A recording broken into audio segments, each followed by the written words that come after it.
इनके रैली करने से बिहार की जनता घबरा जाएगी क्या? अरे बिहार की जनता इस बार मन बना लिया है कि हम किसी भी सूरत में जात पात पर नहीं जाएंगे। 2024 और 2025 में इनको जवाब देने का जनता काम करेगी। वो लाठी फरसा से नहीं, वो ईवीएम का बटन दबा करके इन लोगों को जवाब देने का काम करेगा। हम लोग कहते थे कि मंदिर वहीं बनाएंगे, तो ये लोग कहते थे तारीख नहीं बताएंगे। अच्छा, तारीख पूछते थे आपसे। अब तारीख भी तय हो गया, मंदिर भी बन रहा है, अब प्राण प्रतिष्ठा की बात हो रही है, तो तरह तरह का बात ये कर रहे हैं। सनातन धर्म बरगद का पेड़ है और उस बरगद के पेड़ को ये चुनौती देने चले हैं। जिस रामचरित्र मानस को पढ़कर हम हजारों वर्ष से पढ़ते पढ़ते दुनिया हमें क्या कहा, आध्यात्मिक नहीं आध्यात्म गुरु का उपाधि दिया, और उस राम के मंदिर से इतना चीर हो गया है। मस्जिद बनने की बात सुन लीजिए तो कितना सुकून मिलता है। जैसे ही कहीं मंदिर का नाम आया, जैसे ही राम का नाम आया, तो जैसे बदन में जो है जो मधुमक्खी किसी के देह पर बैठ जाता है चारों तरफ से, तो छरपटाने लगता है, उस तरह से ये लोग जो है छरपटाने लगता है मंदिर का नाम सुनते ही। 2024 का लोकसभा चुनाव है, ऐसे में एक तरफ इंडिया गठबंधन बनकर तैयार है, वहीं दूसरी तरफ एनडीए। लेकिन लालू प्रसाद यादव आज डॉक्टर श्री कृष्ण की जयंती मनाने के लिए सदाकत आश्रम गए और वहां से उन्होंने अनाउंस किया है कि पटना के गांधी मैदान से ऐतिहासिक रैली करेंगे और बीजेपी आरएसएस को उखाड़ फेंकेंगे। इस पे बात करने के लिए हमारे साथ नेता प्रतिपक्ष है बिहार विधान परिषद के हरीश सहनी जी। क्या कहेंगे? वो लोग तो कह रहे हैं कि 2024 में मोदी जी का सफाया हो जाएगा। देखिए, अभी देश के यशस्वी गृह मंत्री हमारे अमित भाई शाह जी लोकसभा प्रवास योजना के तहत बिहार में भ्रमण कर रहे हैं। उनके रैली को देखकर इन्हें घबराहट होने लगा है, और उस घबराहट के बेचैनी से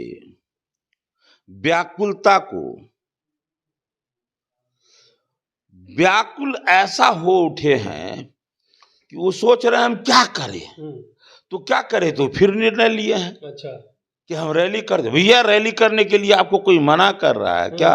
लेकिन भाजपा को उखाड़ फेंकेंगे यह कहना आपको अभी शोभा नहीं देता है। यह काम छोड़ दीजिए। अच्छा। बिहार के जनता को यह काम करने के लिए अच्छा। ये आपके हाथ में नहीं है। काम कर रहा है कौन? भारतीय जनता पार्टी कि हमारे अमित भाई शाह जी लोकसभा प्रवास योजना के तहत घूम घूम कर बिहार में कि अलग अलग लोकसभा क्षेत्र में वो घूमने का काम करते हैं, और लोगों को मैं करूंगा क्या उससे ज्यादा किया हूं क्या। अच्छा। इस प्रांत के लिए, इस देश के लिए, इस देश के सुरक्षा के लिए, संस्कृति के सुरक्षा के लिए, सनातन के सुरक्षा के लिए, गरीबों के हित के लिए हमने क्या किया, यह घूम घूम कर जब वो बताने का काम कर रहे हैं, लोग जब समझ रहे हैं, तब इनका व्याकुलता बढ़ गया, ये बेचैन हो गया, और बेचैनी में आकर ये इस तरह से बोल रहे हैं। कोई हर्जा नहीं है, जिनको जब दर्द होता है तो दर्द में आकर जो है वो किस रूप में चिल्लाते हैं उसका ठिकाना नहीं रहता है। तो इस बिल्कुल घबरा कर नहीं से कर रहा है। तो ये क्या, इनके रैली करने से बिहार की जनता घबरा जाएगी क्या? अरे बिहार की जनता इस बार मन बना लिया है कि हम किसी भी सूरत में जात पात पर नहीं जाएंगे। आज गुजरात जात पात से ऊपर उठकर वो विकास के नाम पर वोट करता है। पिछले 27 वर्षों से वहां भाजपा की सरकार है। देख लीजिए, विकास चरम सीमा पर है।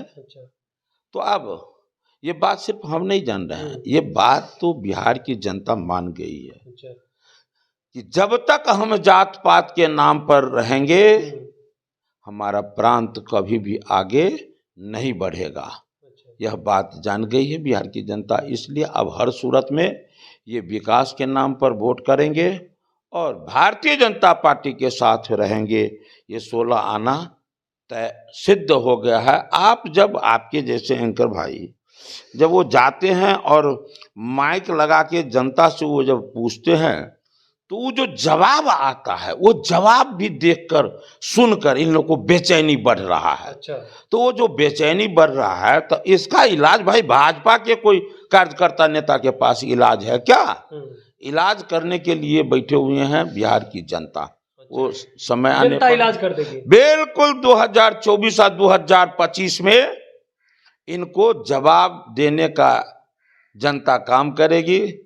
वो लाठी फरसा से नहीं, वो ईवीएम का बटन दबा करके इन लोगों को जवाब देने का काम करेगा। ऐसा होश बिगाड़ने का काम जनता करेगी कि सारा का सारा होश इनको ठिकाना आ एक जाएगा। आखिरी सवाल रहेगा कि राम मंदिर का उद्घाटन होना है 22 जनवरी को, उस पे भी इंडिया गठबंधन वाले सवाल खड़ा कर रहे हैं, कह रहे राम मंदिर बन गया तो क्या होगा उससे? अब बताइए, जिस राम का देश में लाखों लाख मंदिर है लेकिन उनका जन्म भूमि ही विवाद में डाल दिया गया था। अच्छा, सैकड़ों वर्ष से राम जी टेंट में थे। अच्छा, और जब दुनिया के सबसे लोकप्रिय नेता, भारत के यशस्वी प्रधानमंत्री, गरीबों के मसीहा हमारे नरेंद्र भाई मोदी जी के नेतृत्व में आज मंदिर, दिव्य और भव्य मंदिर बन रहा है। कल तक हम लोग कहते थे कि मंदिर वहीं बनाएंगे तो ये लोग कहते थे तारीख नहीं बताएंगे। अच्छा, तारीख पूछते थे आपसे। अब तारीख भी तय हो गया, मंदिर भी बन रहा है, अब प्राण प्रतिष्ठा की बात हो रही है तो तरह तरह का बात ये कर रहे हैं। ये भूल गए हैं कि ये बात बोलने से बिहार की जनता और देश की जनता वो आपके तरफ देखने वाली नहीं है। अच्छा, वो इसलिए भैया इस देश का परिचय क्या है? ऋषि मुनि संत महात्माओं का देश भारत, शहीदों का देश भारत, मेरा ये परिचय है।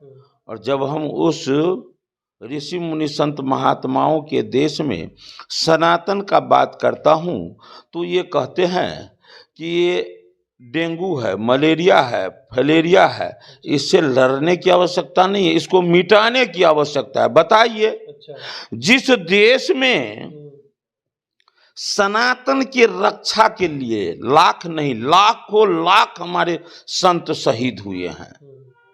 अरे जितने हमारे महिषासुर का वंशज हुआ, किसका वध किया?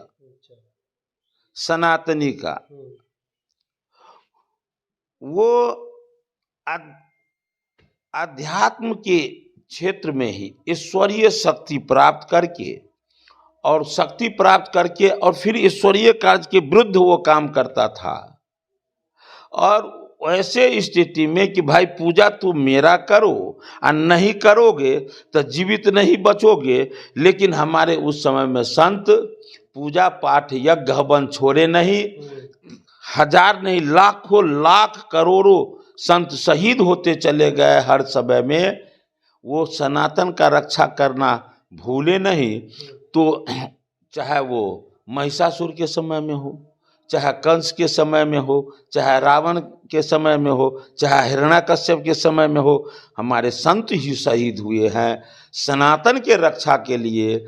आज सनातन धर्म बरगद का पेड़ है और उस बरगद के पेड़ को ये चुनौती देने चले हैं। जिस रामचरित्र मानस को पढ़कर हम हजारों वर्ष से पढ़ते पढ़ते दुनिया हमें क्या कहा? आध्यात्मिक नहीं, अध्यात्म गुरु का उपाधि दिया। और उस राम के मंदिर से इतना चीर हो गया है, मंदिर। अरे भैया, इन लोगों को मस्जिद बनने की बात सुन लीजिए तो कितना सुकून मिलता है। जैसे ही कहीं मंदिर का नाम आया जैसे ही राम का नाम आया तो जैसे बदन में जो है जो मधुमक्खी किसी के देह पर बैठ जाता है चारों तरफ से तो छरपटाने लगता है, उस तरह से ये लोग जो है छरपटाने लगता है मंदिर का नाम सुनते ही। छोड़ दीजिए, छरपटाने दीजिए, आने दीजिए समय 2024 और 2025 में बिहार की जनता, देश की जनता इन लोग को गठबंधन क्या होता है, INDIA, भाई इंडिया तू बोल दोगे तो तुम क्या देश का सपूत बन जाओगे? नहीं हो सकता है। जो सनातन का विरोध करने वाले, जो शहीद का विरोध करने वाले, वो उनको कभी देश की जनता माफ नहीं करेगी। 2024 और 2025 में सब कुछ स्पष्ट पता चल जाएगा। 2024 और 25 में सब कुछ पता चल जाएगा। ये लोग सनातन का विरोध करते हैं, मंदिर के नाम से ही इन लोगों के देह में छटपटाहट शुरू हो जाती है और मस्जिद के नाम पे खुश होते हैं। Kamlesh Kumar, live Bihar, Patna. Live Bihar YouTube पर सब्सक्राइब और Facebook पर लाइक जरूर करें।